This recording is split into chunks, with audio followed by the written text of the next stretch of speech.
For Judaism, what is the mission? What is the calling? Tikkun Olam. The vision of Judaism is the vision of the Messianic times. What's the vision of the Messianic times? That moment in the world, that this world will be a better place. Who do you guys think Jesus was? I would say that's the wrong question. It's like for all the monotheistic religions asking us who was Buddha. For us, it's not part of the system. You are asking someone to force in my way of life and my beliefs and that to integrate someone. It's like asking to Christians, who was Muhammad for you?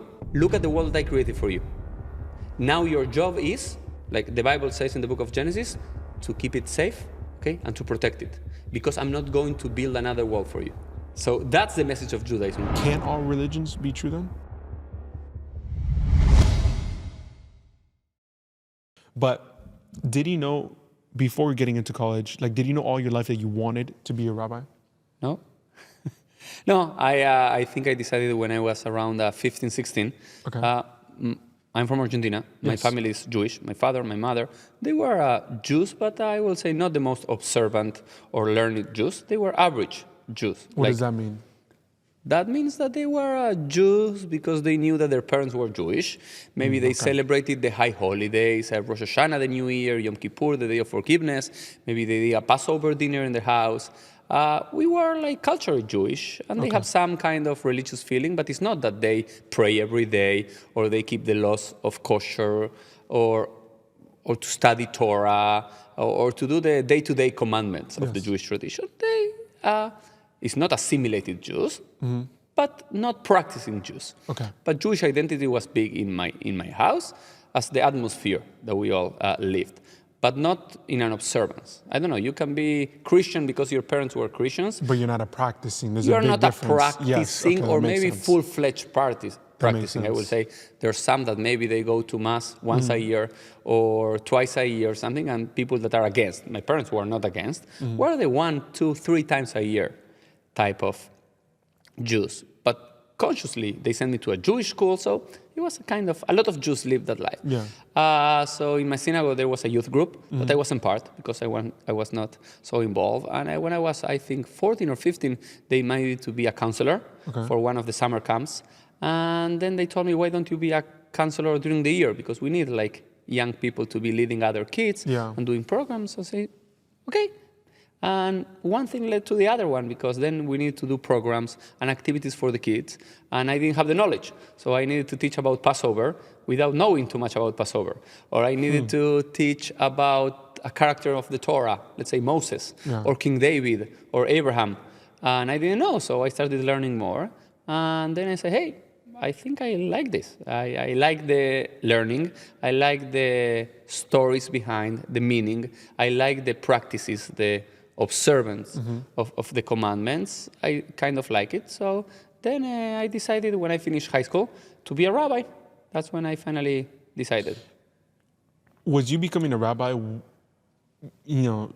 yes, it's a mix of, you liked, studying it, you liked learning more about the lives of, Moses, Abraham, King David.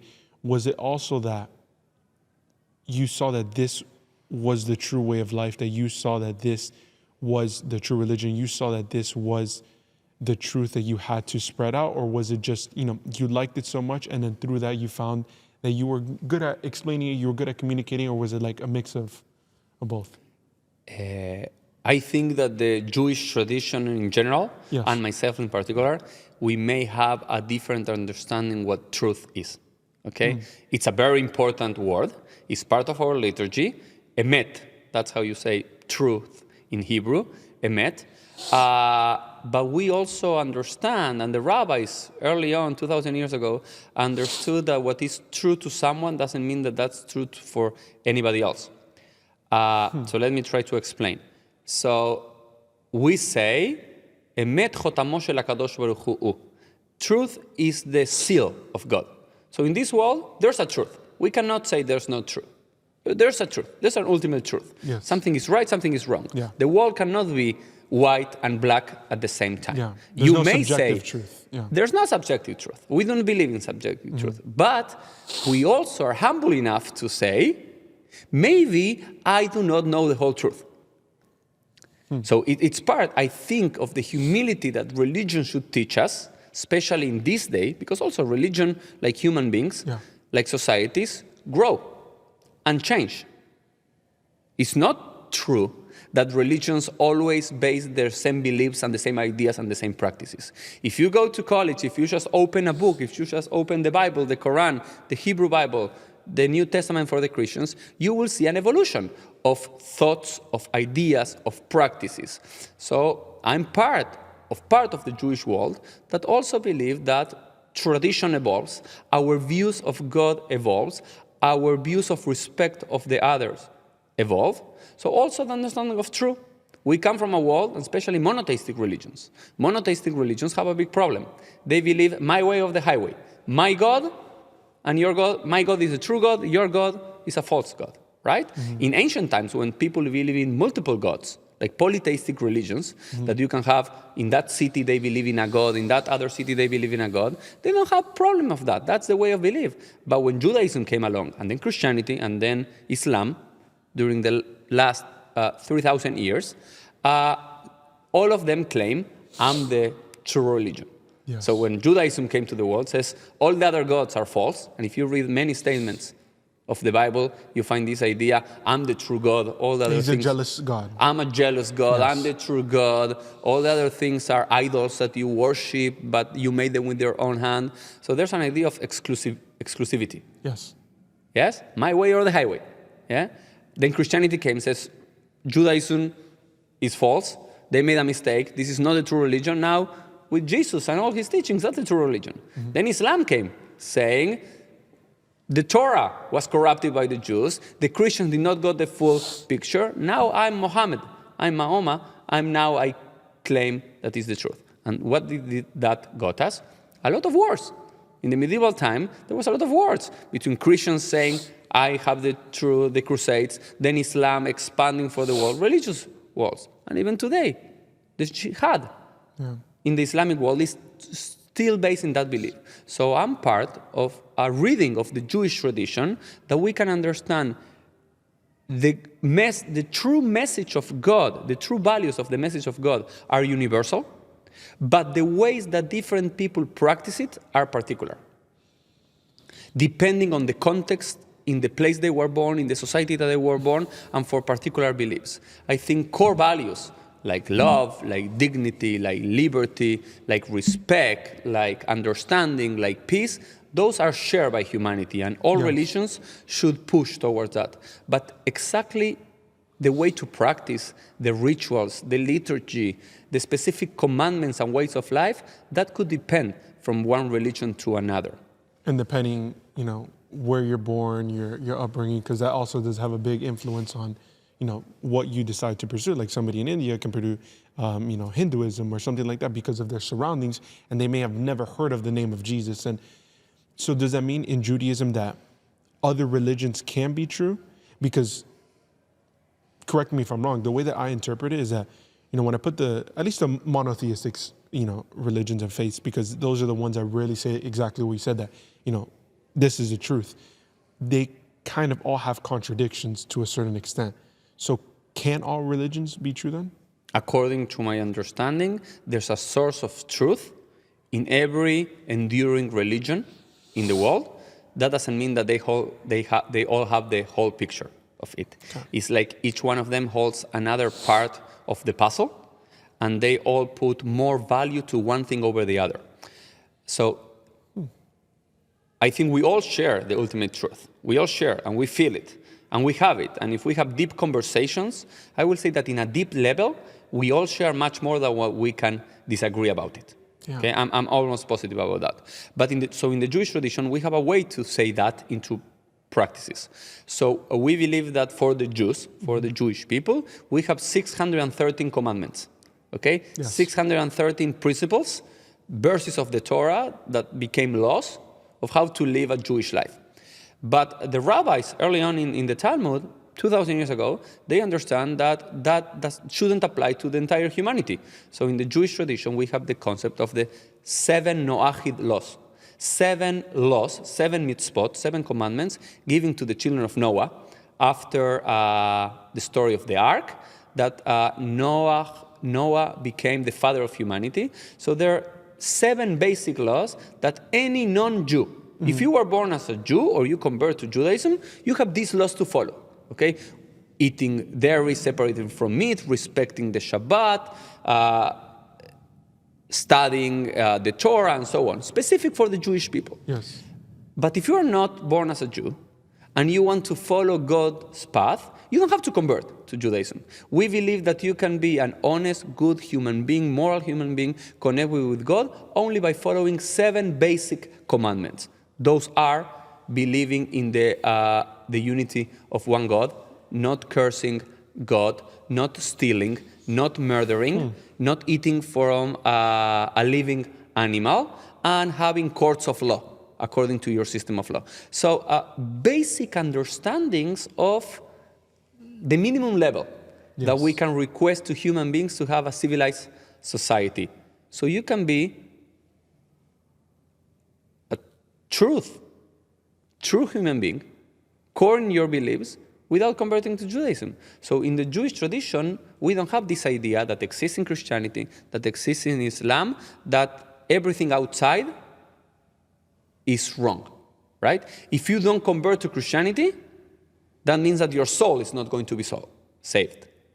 If you do not accept the message of Muhammad, that means you are in the wrong path. So you're saying in Judaism, you don't need to convert to Judaism.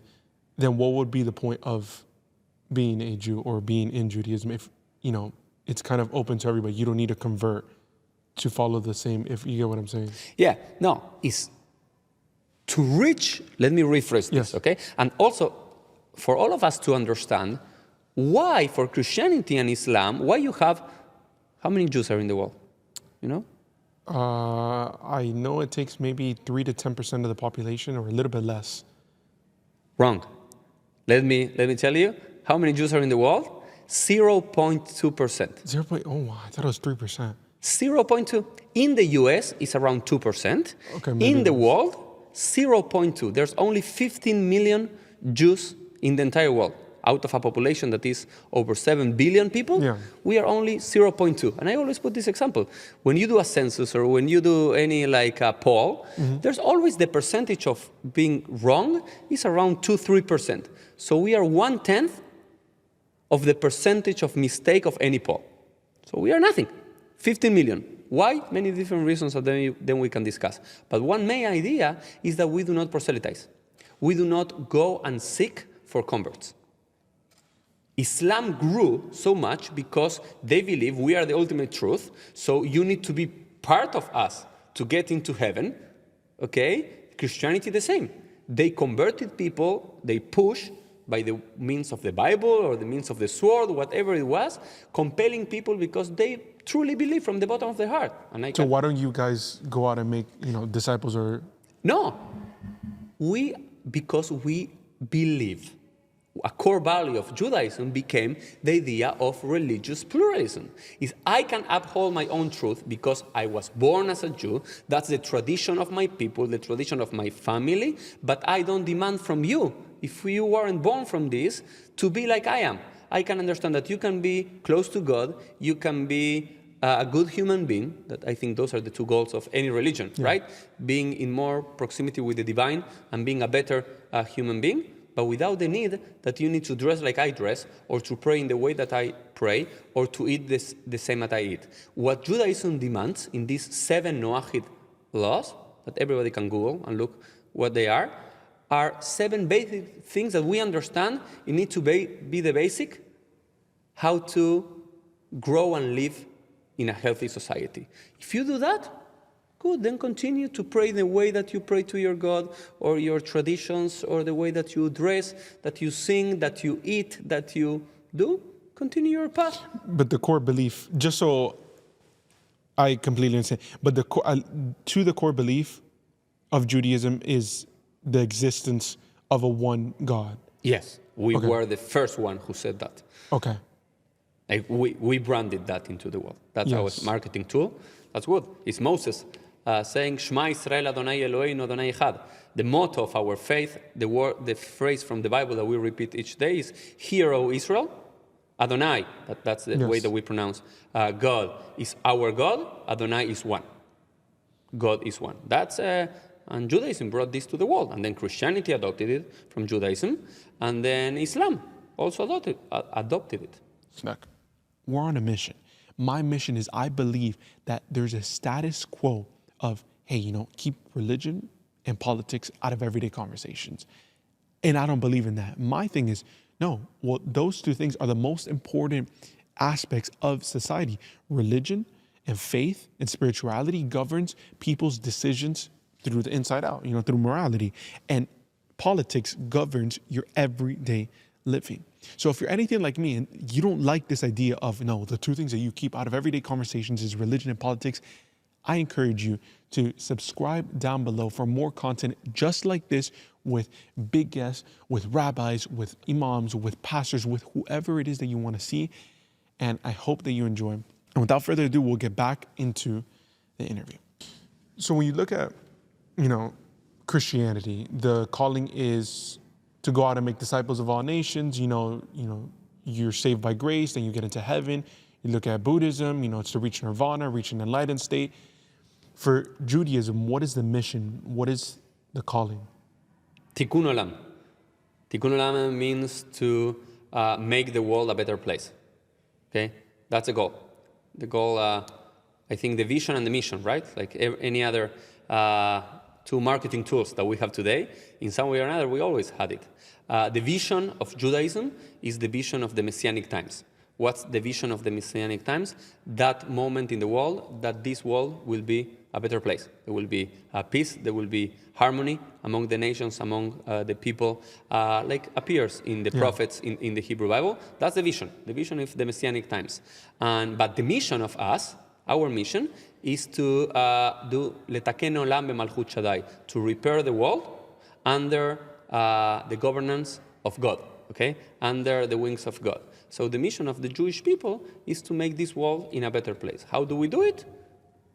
Depends in the context, in the time. We have different ways. You have the idea why Jews, also to understand why a lot of Jews were very prominent in many areas of scientific advances, either physics, mathematics, medicine today or that, because that's a way to repair the world. That's a way to be more connected with the truth. Because what is science? To get into the truth of the universe. And according to the Jewish tradition, that truth comes from God. So you can learn about God coming to synagogue, studying the Hebrew Bible, the Torah, but also if you become a mathematician, if you study physics or biology, you will also understand God in some way or another, because that's part of his world. He created nature. He created the world. So understanding more the process of the universe, to align ourselves and not go against, because you cannot swim against the current for a long time. You're going to be exhausted. Yeah. So you need to learn the laws of nature in all the realms to help society to hop along the train of life and make this life a better place. That's one example. Example number two could be social justice. There were many Jews, okay? Especially in the 40s, in the 50s, in the 60s, in the 70s, here in America, being champions of social justice. Why? Because we believe that's one of the callings, tikkun olam, to make the world a better place. Then you can have lawyers. Lawyers could also do the holy work by changing the laws to have more equality among people, to have to enlarge the rights of people, or if it's a marginalized group, it's a group that is segregated from the society, to bring them back to the light and to make their lives better. That also, in some way or another, is to fulfill that mission of tikkun olam, to make this world a better place. Because that's the focus of Judaism. The focus of Judaism is not the world to come, okay, heaven. The focus of Judaism was always this world, because what happens in the next world, I don't know, maybe all our beliefs are true and there's a heaven. Maybe it's not as we imagine, or maybe we do not get there, but at least God gave us a couple of good years in this world to make this world a better place. So I could understand that. So then the focus of Judaism is just repairing the world that has been given to you, and then heaven is not so much of the importance, because Jesus, his message is to focus on the kingdom to come, to focus on the life after this. So you're saying in Judaism it's the opposite, and focusing on this life that we have, repairing what we have on this earth, social issues, everything like that. Exactly. I will say that's the focus. And if you open the Hebrew Bible, and I'm not saying that in the Jewish tradition there's no references for the world to come, for heaven, or even hell. There's some reference, but it's not the focus. It's not the focus. It's not the main object. The main object is this world. The Bible starts, God created heaven and earth. God created this world. And there's a midrash, an allegory from the rabbis of 2,000 years ago, that one of the first things that he did is to grab Adam and Eve, and he made a tour. Okay, he did a tour of Adam and Eve in the Gan Eden, in the Garden of Eden. For sure, not understand this as a literal message, right? It's a metaphor, it's a story, it's a myth, but a myth with deep understanding, meanings, and ideas. What's the whole idea? It says, look at the world that I created for you. Now your job is, like the Bible says in the book of Genesis, to keep it safe, okay, and to protect it, because I'm not going to build another world for you. So that's the message of Judaism. What God said to Adam and Eve in this story from the rabbis is what God tells us every day. He says, I created a beautiful world. You go to the world, it's wow. It's amazing. You see nature, you see everything, wow, it's amazing. God is saying to each one of us, hey, Jacob, look at the world, make a good tour, and keep it safe, because I'm not going to create another one. So taking care of the environment is a religious duty. So in Judaism, does heaven exist? Heaven exists in some, yeah.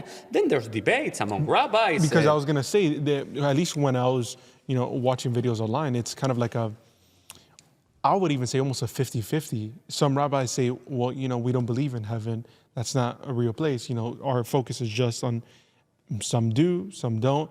But I've always seen the Torah refers to heaven often, doesn't it? There are some inferences about the world to come, not so much in the Torah, but in later books of the Hebrew Bible, and then in the Talmud for sure. I'm not saying, and I think it's false to claim, that there's no place of heaven and even hell in the Jewish tradition. Mm-hmm. There are. I don't think it's the core of the Jewish set of beliefs and practices, and it's not the goal of Judaism. I think it's a reassuring idea that good deeds in this world are also paid not only in this world, in the world to come. And I think it's a reassuring idea for many people to think if you have suffering right now but you are a good person, and that in the future world, in heaven, everything will be better over there. I think it's more like a placebo idea. It's an idea inserted to say, you know what? Do the right thing for the right reason. But even if you do not do the right thing for the right reason, but to get something, maybe that will be, and it's a good idea for all of us to learn, hey, if you misbehave here in this world, there's a bad place to go. There's a place that we call hell, that is kind of an eternal jail. In the Jewish tradition, we do not even believe that hell is eternal. Hell, maximum amount of time that you can be in hell is 12 months. Okay? Why so? Why do you? Because the idea is that in this world, we can repent, we can make amends of our mistakes. And if we did all the amends, we did many mistakes in this world, but then we did teshuvah, a key concept of the Jewish tradition. If we repented and we amended the facts, then we go to heaven. But what if I did a lot of mistakes and I haven't had enough time in this world or the intention to repent, then you go to hell as a purgatory, as a place that you go for a little while to clean up yourself from all the mistakes, and then you go all up way to heaven. There are some exceptions to the rules according to the rabbis in the Talmud, but that's a basic idea.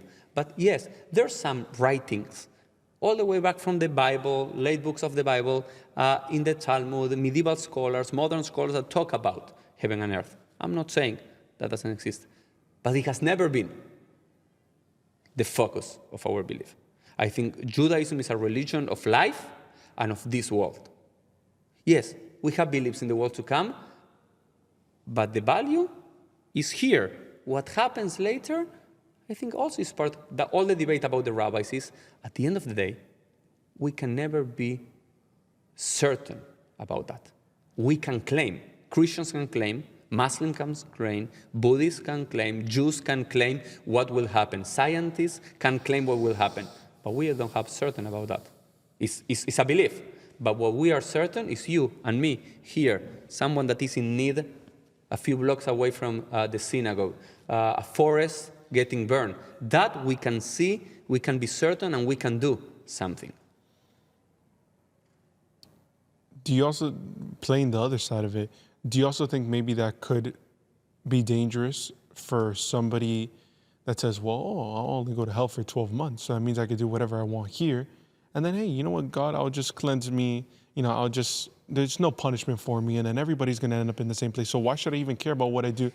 Playing that side, if hell is only a 12-month period, then why would anybody care to be good or bad? I think it's a fair concern. I don't have a very good answer how to explain why not. Maybe a wiser rabbi will have an explanation why not.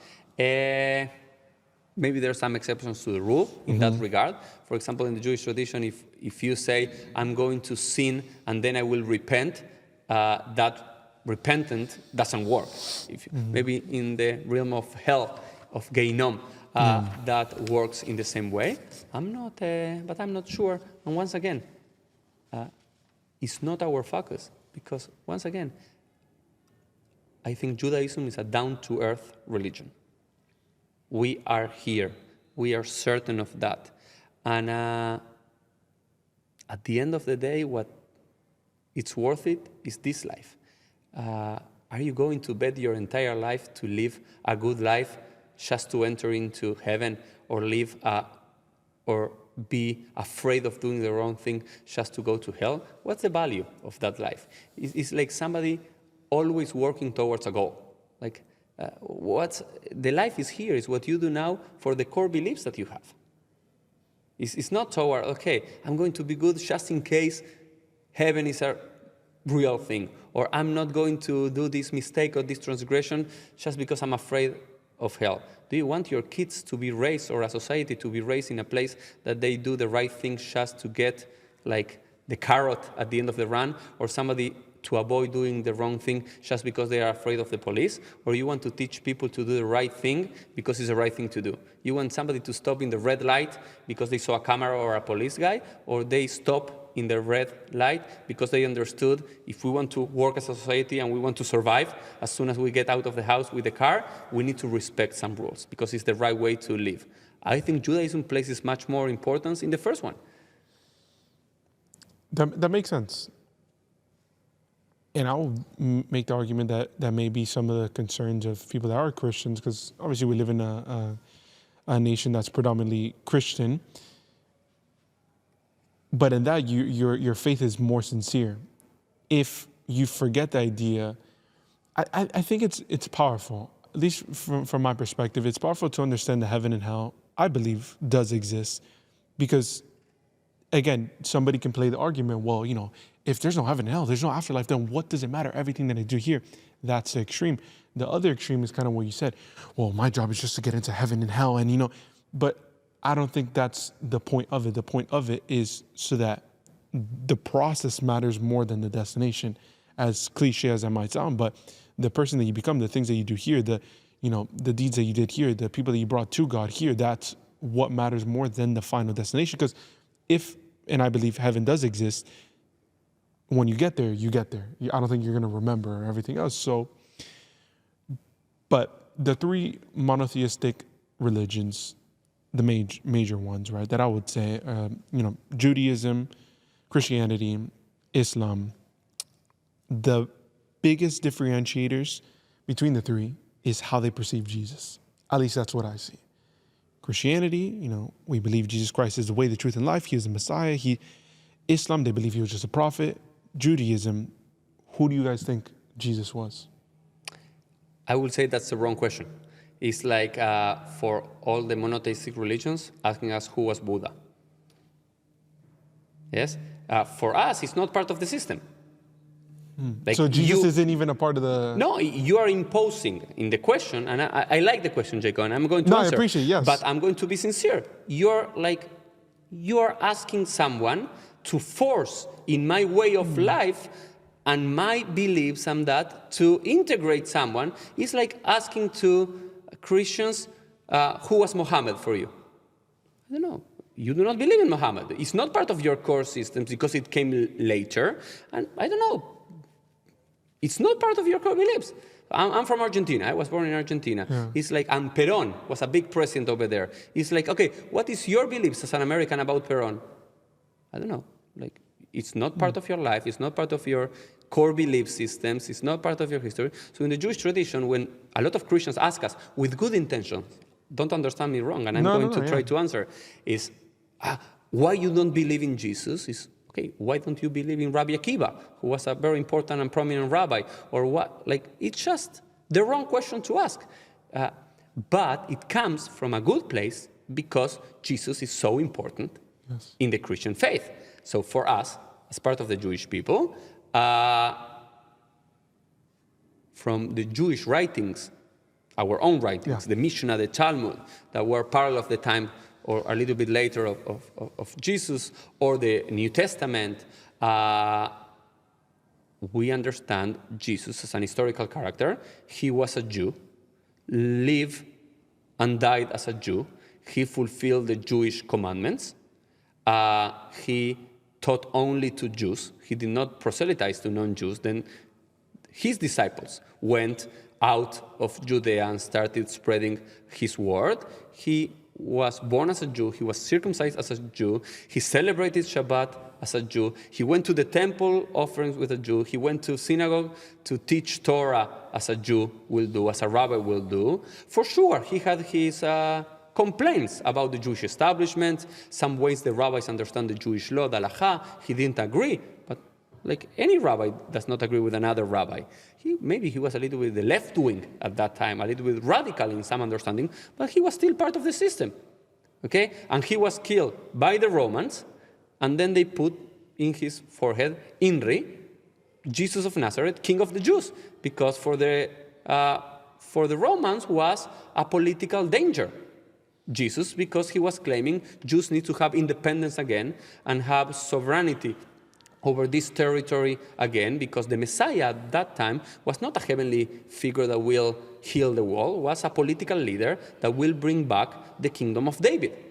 And not the Romans, not the Greeks, and not the Babylonians, but the Jews will have sovereignty over that land of Israel. And for that reason, for the Romans, he was a threat.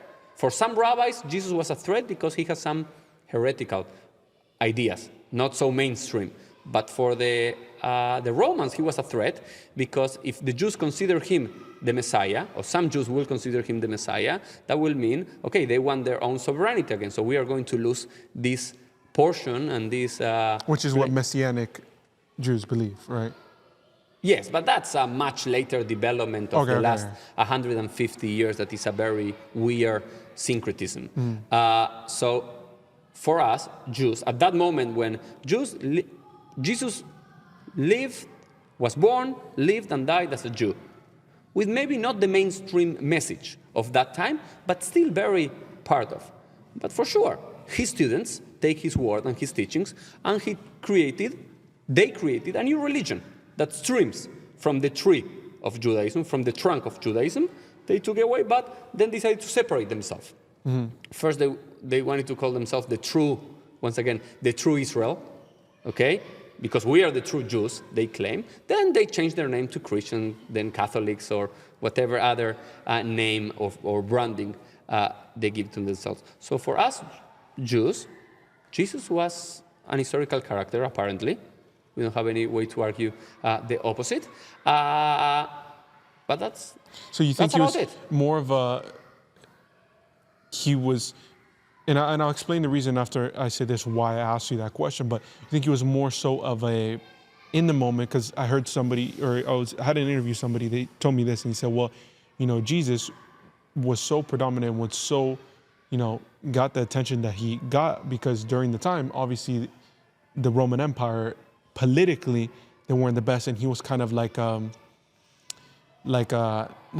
an outcast, but an outcast to stand up for political injustice. So you think he was more of just, during that time, what was happening within the Roman Empire, the way that, people were getting treated, what was happening around them, he was more so of almost like a political activist in a way, and not so much the Messiah, or not so much. That's, I don't know, I'm not a Christian, and for that reason, I don't feel I respect so much Christianity, even though I don't believe in what they believe and I don't practice what they practice, I think that each one of us should talk more about their own religion than criticizing or commenting about others' beliefs and other traditions, because I'm not part of. Like, I'm Argentinian. Okay, so I talk about the Argentine way of living, practicing soccer, their president, I live in America, so I comment about that. But why I'm going to comment something that is going on, I don't know, in Italy or in Ukraine or in Afghanistan, if I do not completely understand the core system? I think we need to be a little bit more honest and a little bit more humble to say, you know what Christians did of the figure of Jesus is about them. I'm not going to judge. I don't want them to impose it to me as you need to believe in this, if not, you are going to hell. But in the same way, I'm going to be respectful and says, you know what? You can believe whatever you want. It's your sense of belief what is truth. Just understand, doesn't correspond to me. Yes, and I respect you for that. And again, the reason why I ask that is because of this. I think it's much different. You say the analogy, well, you know, if I'm from Argentina, why do I care about this? And the reason why I say Jesus is because you guys believe in the Messiah to come, right? You know, for Christians, we believe that he is the Messiah. For Islam, so he's not just like, oh, well, this is another country and I may not care. He's a kind of like a global figure that whether you want to believe in him or not, you just know of him. For sure. Yeah. And that's why I ask, because going back to also the Messianic Jews, some Jews believe that he was the Messiah, some believe that he wasn't. But I'm curious in understanding, like, how come you guys don't believe he was a Messiah? Because again, the reason I ask is because so many people do believe, and since so many people do believe, is there scripture pointing to the reason that he is not the Messiah? Okay, I will flip the question. For that a lot of people believe in something that never will make something the truth. Yes. That's a statement. And I think we need, in order to have a civilized world, we need to come from this idea. Yes. Even if the entire humanity will believe in something, that something does not become true. When does it become true? So today we have, thanks to the Western world, a scientific method. If I have a theory, and that theory is a theory, and then once and again becomes the reality, and I say, I write this mathematical calculation, and then it actually becomes true every day, and it's repeated, and you can see the same phenomenon in different parts of the world and throughout history, okay, we can claim that's very close to a truth, even though you can always have a question mark. Even if 99% of the world will believe in something, that doesn't make it true. A lot of people could believe, I don't know, vaccines are wrong, okay, because it's their core belief, or they were total. Okay, but vaccines could not be right and wrong, or true or false, depending on your belief or my belief. If they say, if you have this vaccine, you will decrease 50% of this kind of disease to have, or this will do this, and it happens, not after one trial. You need to do it over thousands of cases, over X amount of years. Okay, that's a true vaccine that works. Yeah. Not because people believe or don't believe. That's a basic idea. So today, yes, Christianity grew. In what? In the idea, I don't know, 2 billion people in the world, okay, believe he was the Messiah. That makes it truth? No, makes it for sure. It's a character, it's an historical character, it's an important religious figure that we cannot claim, I don't care about him because, no, for sure, because he's so important for hundreds and millions of people throughout the world. But what happens if most of the Christians are killed or they convert to another faith? The true Christians that still believe Jesus is the Messiah, because now they are in the minority. They will say, oh no, because now we are not the majority. It's not going to be the truth. I want to hold, I agree with you. I could see where you're coming from. That question, the reason why I asked that is because for the lack of better context or lack of better analogy, I think that you say a vaccine. Yes, you could believe that the vaccine isn't true to what you think it may not be true. But again, scientifically and historically, and due to this, it's true up to a certain percentage because this is what we've tested, this is what we tried, this is what we've done subjects with, we've done this and that. So somebody can believe it to be true or not be true, but that doesn't derive away if it's still the truth. And I know that goes back to what we were beginning saying, which is subjective truth. Like there's one truth, but again, the reason why I asked this is because so many people believe that a lot of the scripture in the Old Testament pointed to, Jesus being the Messiah. What? Let me give you, because this is what caught my attention. Because I was doing research, I didn't know this, but when I was doing research, different verses, right? Daniel chapter 7, verse 13, Isaiah chapter 7, verse 14. Okay, what do they say? The virgin shall conceive and bear a son. Micaiah chapter 5, verse 10, the one ruler will be born in Bethlehem. He was born in Bethlehem. Zechariah chapter 9, verse 9, the king will ride into a donkey into Jerusalem. He rode into Jerusalem on a donkey. Isaiah 53, chapter 53, verse 5 to 7, he was wounded for our transgressions and bruised for our iniquities, put on the cross, died for our sins. Okay, it doesn't say that he was put on the cross. No, but I'm saying he was wounded for our transgressions and bruised for our iniquities. A lot of people were wounded for the transgressions. King David was wounded, and a lot of John Does in life were wounded for the I will tell you, I will be honest. Yes. And I don't want to be, once again, I don't want to be either cruel or negative because I truly respect the Christian reading of the Bible. Yes. But if we have an honest intellectual discussion, I can tell you why each one of those verses from the Jewish and the Hebrew understanding, because all those verses that you quoted, except from the one of Daniel, were in Hebrew, okay? And something that the Jewish people kept was the Hebrew. And then the Christians, they got the Greek version of the Bible and then the Latin version of the Bible. And as you know, many things are lost in translation. So many things about a virgin, some people claim that in that verse, it's not about a virgin. Alma, in that verse, means a young lady. That's why, at the beginning, a lot of Christians did not believe that Mary was a virgin. Then it was decided in the 4th century, there was a concilium, and some of the church fathers decided anybody that believes that Mary is not a virgin is out of the church. And then there was another stream of Christianity came believing that she wasn't holy. So each one of these verses that all Christians, and it's very common in churches and in their websites, they believe because of this, and this.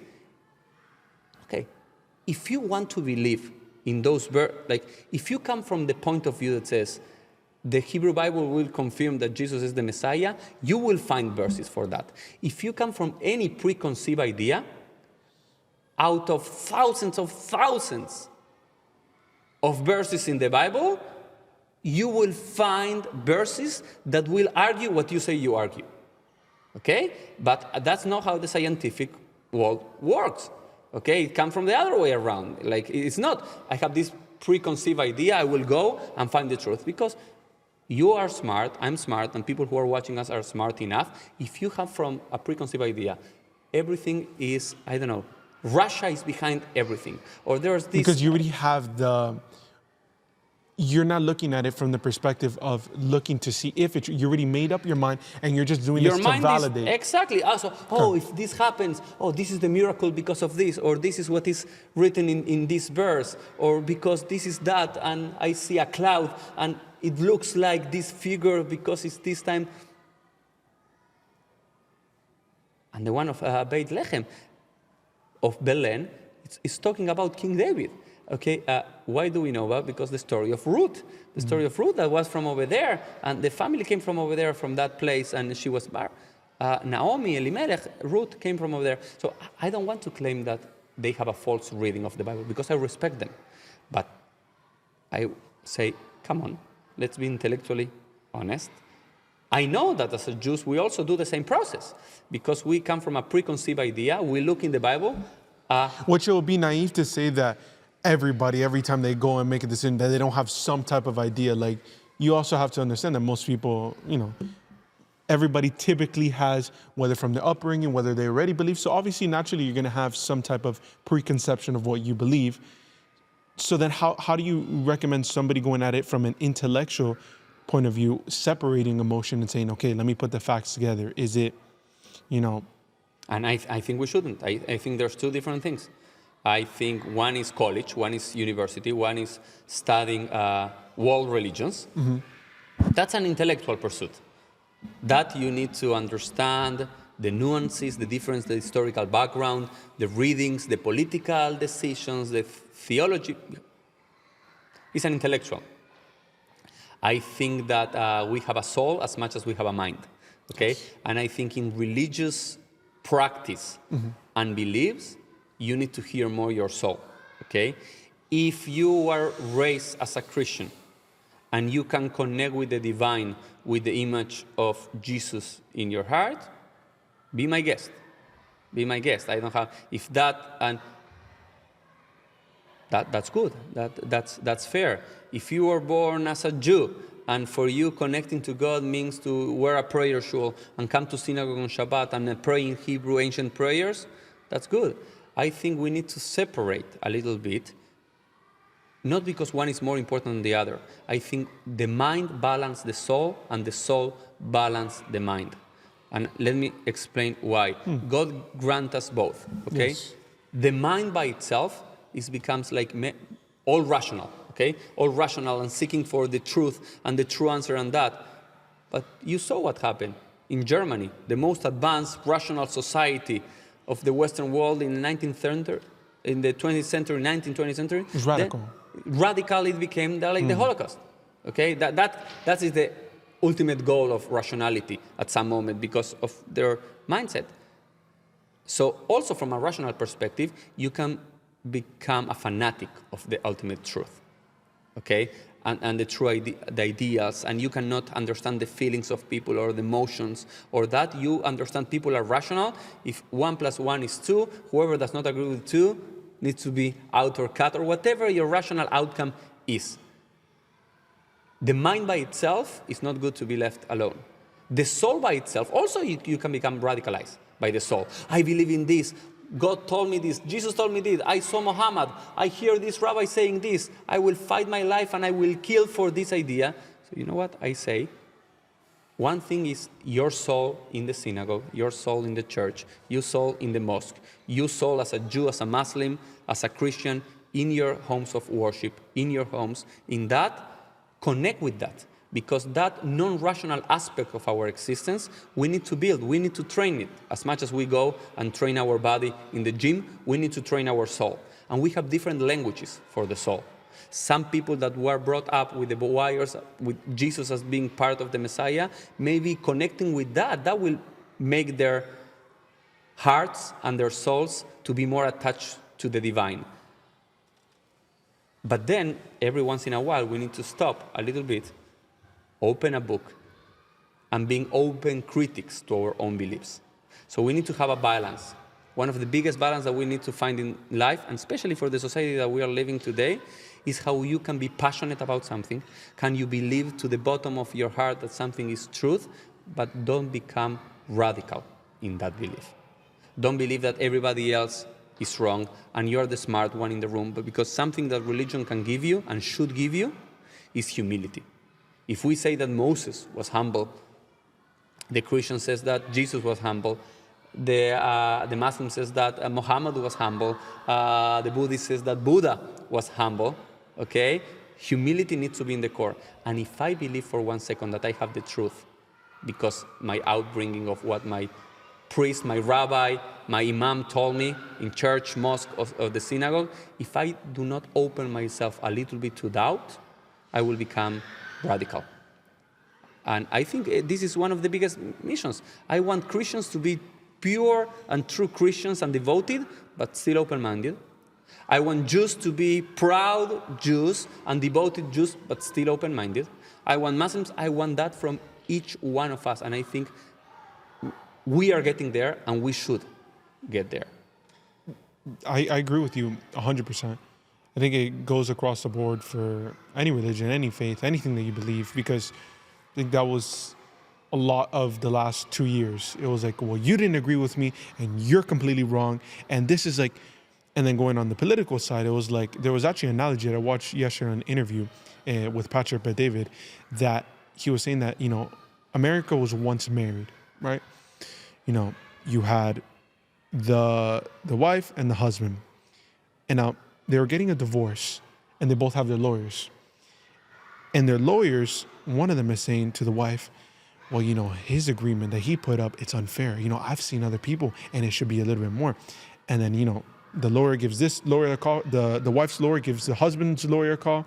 And then the husband says, wife, how can you do this? How can you say this? But they don't realize the lawyers are on the same team. They're putting the wife and the husband against each other.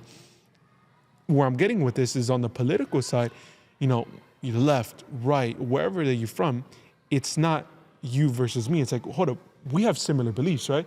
Well, I believe in what you believe in. You say that you want to better the nation, right? Cool.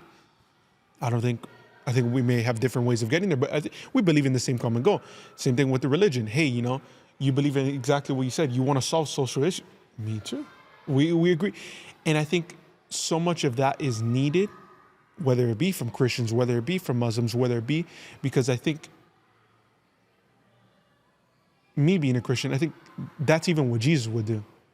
I don't think Jesus would, again, if he says, he came, a doctor doesn't come for the healthy, but comes for the sick. If, you believe to your core that he is the way, the truth, and life, and yet you become radical and say, oh, well, anybody that's not a Christian, I don't want to talk to him.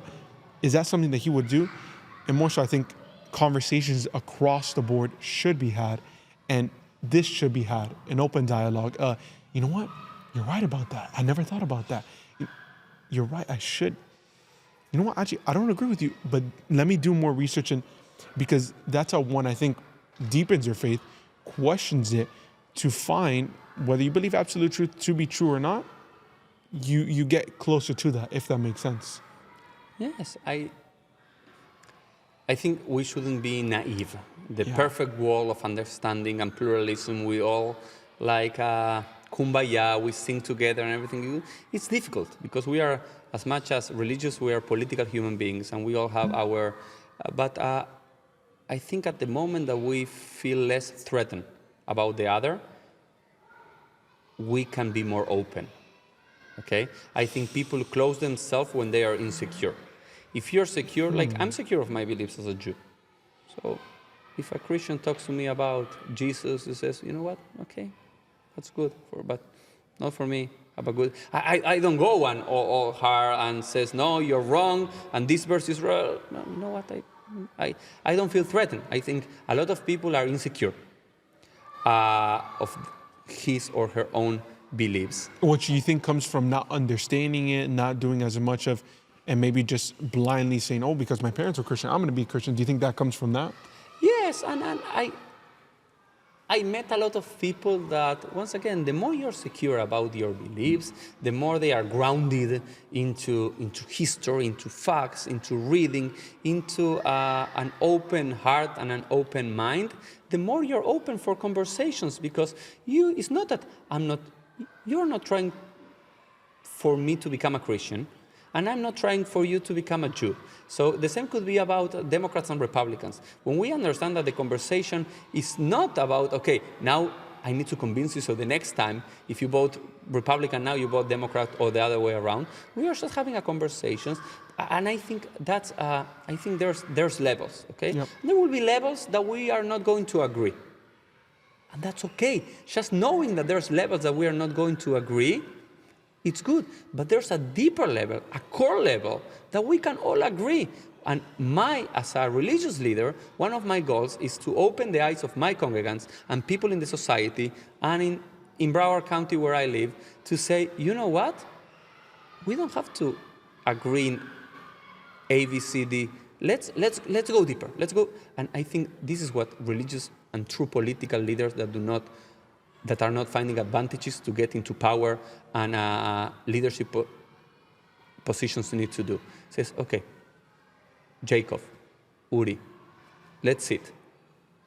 Do you believe that, let's say, immigration, we need to solve something about immigration? I think we can all agree something needs to be better. Okay, maybe for you it's to close the borders. Maybe for you it's to open wide up. Okay, but I don't care about how we solve it. First, let's be sure that we agree that there's a problem or there's a need. That we don't need to have poor people in the world is bad. Can we agree that nobody needs to be begging for bread? Can we agree? Then you can think from a communist perspective how to solve it, or from a capitalistic point of view to solve it. I think if we just discuss in that level, we are not going to reach anywhere. Let's go with the core idea. We need to take care of the environment. Yes, okay. So if we believe that's the truth, because we need to take care of the world, let's then discuss scientifically, with data, with information, what are the different points of view to reach that goal. And we can do it. And I believe that's where most problems could be solved. When we go to the deep level and we agree from the very Conversations, dialogue, debate, that's... Yes. But then, after the debate, after the dialogue, to say, okay, I reached that this and we agree. Then let's go, and that will be the hard part, how to solve this that we agree. That it will be more complicated. But let's be, at the beginning, let's be sure. Let's at least get to the table. Let's get to the table and to be sure that we share goals. Maybe we do not share how to reach that goal, and we have different understanding, different truth, different methods, different ways of how to achieve that. But at least let's sit in the table with, let's invent the 10 commandments of this generation, of 10 goals that we need as a society because we believe, and then let's find a way to solve it, and let's professionals in each field to solve it. So let me ask you, what is it going to take for America, for Christians, for Muslims, for Jewish people to get to the table? I think we're there. You're here, I'm here. So I'm an optimistic by... I love it. I love it. I'm an optimistic by birth, and Judaism brought the idea of optimism to the world. Yep. What's the idea of the Messiah? That the world will be a better place. A lot of ancient religions believe in the world was going to end in an Armageddon or something like that, in a terrible, or it's a cycle. It's a cycle that never ends. Judaism brought, and then Christianity, following Judaism, brought this idea. It says, wait, it's not a cycle. The world could be there's a good ending into this. Like the movie will end in a good way. And if you do not see the picture and you see the movie of the world, we are much better than 100 years ago and 200 years ago. Muslims and Christians were killing each other. Today, maybe you find that in some radical places or radical groups, but they became the minority. So what we need to do is all the radicals that are still part of the world, for them to always be in the place of the minority. Because the majority, we can have this conversation. You're a Christian, I'm a Jew, you came to the synagogue, we are recording this. 100 years ago, 50 years, this was inconceivable. People could not even believe. Do you think that 200 years ago, the Christians were killing the Jews? And it's okay. That was the reality of the world, and you cannot deny it, and I cannot deny it.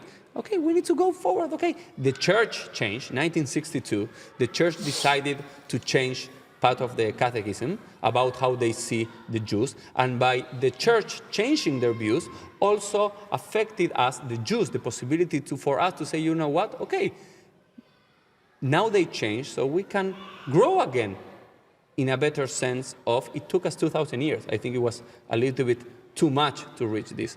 But today, most of the Jews and the Christians, and even the Muslims in the day today, they don't have any problem. And what we are doing is replicated all over the world. The problem is that the minority, and it's really, in fact, is the minority. The loud minority. Because there's a silent majority yes. that are Christians. They believe Jesus Christ is Lord and Savior. Jewish people, that they believe, hey, listen, we're just trying to make the place a better. That they're silent because, so I think it calls for this to happen and for people to stand up because, to the media, it looks like when you see all this radicalist from whatever religion, you see the beheading of Christians, or you see Israel and Palestine, or you see whatever you see, you're only going to see the negative because media only portrays the negative. They're never going to say, oh, look what happened. No. It's still the negative. So when you see that, you think that, and you see the people and the radical people, you think that they're the majority. Oh, everybody's like this. But I think that's that loud minority. Yes. And I think the majority are people like us that aren't afraid to have conversations that, hey, we're not too far. I agree with you. And somebody okay. And I think, again, more of this is happening. Yeah, and just to give you an example, because I'm a Jew, an Argentinian Jew. I love Israel.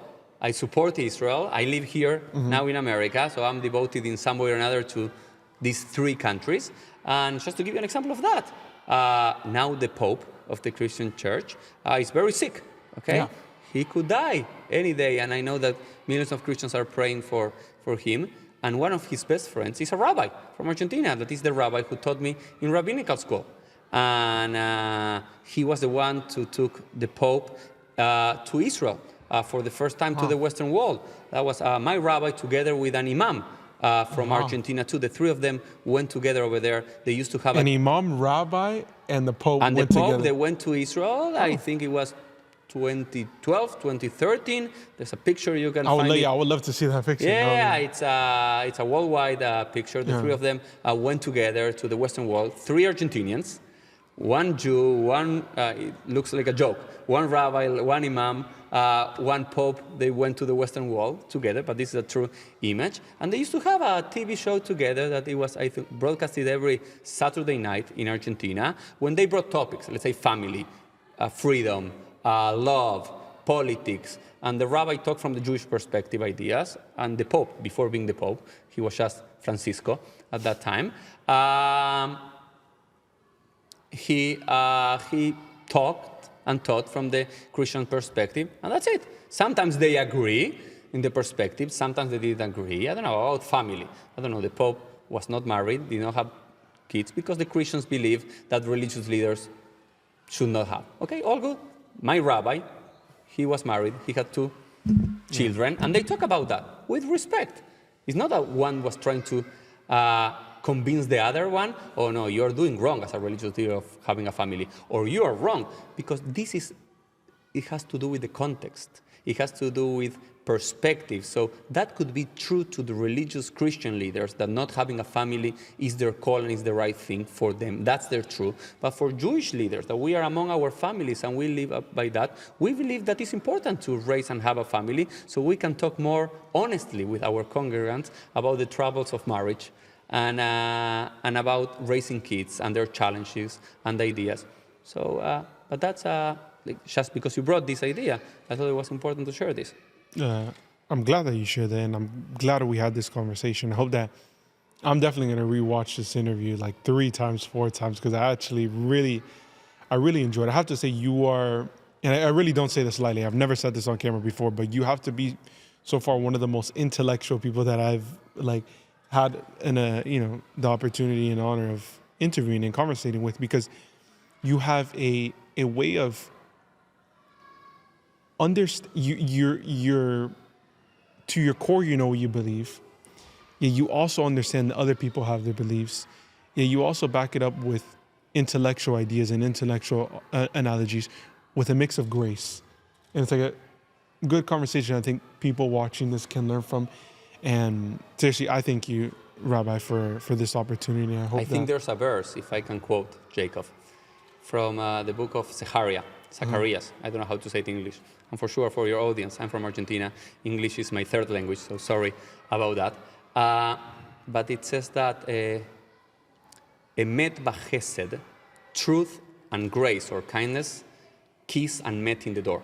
Okay, and I think that should be one of our core beliefs, to search for the truth and ground yourself in the truth, but still that truth don't make you cruel, don't make you, and you need to have that chesed. You said grace, in Hebrew is chesed, is kindness, is love, is respecting. And I think these are 2 key Jewish and Christian and Islamic values too that we need to recover, they need to kiss and they need to meet in the door. If you have only truth, it's not going to get you anywhere. If you have only kindness, but it's not grounded in ideas, it's not going to get you far beyond. And quoting about that, there's a metaphor in the Jewish tradition, in the Talmud, that said that at the beginning, God wanted to create the world with the attribute of justice. Okay? Justice needs to be applied by the law, by the inch. Anything, if that would be the case, he would have to destroy the world every time because we will make mistakes all the time. So then he decided to create the world only out of chesed, out of mercy, and being forgiving all the time and giving second chances and third chances all the time. And the only thing that matters is love. And he understood the world is not going to sustain itself only by that. So in the Jewish tradition, we also like and talk a lot about this balance, trying to have justice and mercy. Or on another way to say it is truth and kindness. They need to meet somewhere. They need to kiss. They need to hug. They need to meet in the entrance of each one of our homes and doors so we can open themselves. Well, again, Rabbi, I appreciate you taking the time. Anything that you want to leave the viewers on?